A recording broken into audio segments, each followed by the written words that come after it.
Years ago, maybe about 25, almost 30 years ago, I was putting the service in. I was putting the service in an apartment house and on Washington Avenue. Washington off of Vanderbilt. There's a firehouse there on the left-hand side as you're going up.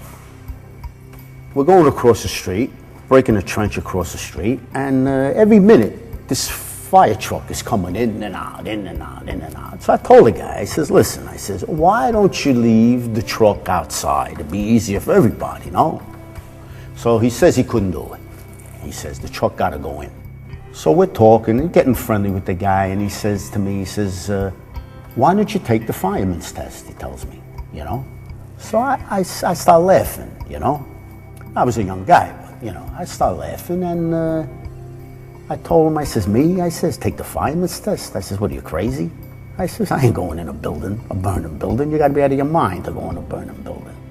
And this is what the guy told me. I'll never forget it. You know what he told me, this guy?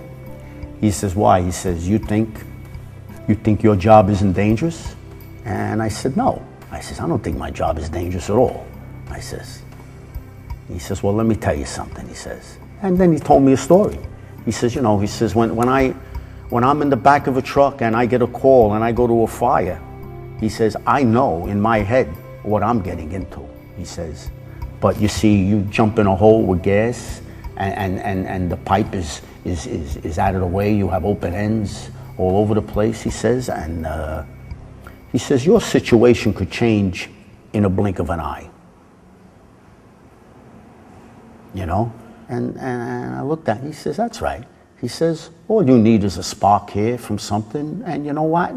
You're engulfed in the middle of 10, 12-foot flames, he says. With that, kind of makes you think, you know what I mean? How dangerous is our job? You know, our job is pretty dangerous.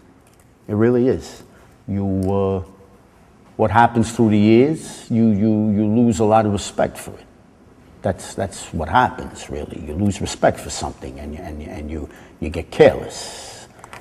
But you should never lose respect for what you're working with. You shouldn't be afraid of it, but you should never lose respect for what you're working with.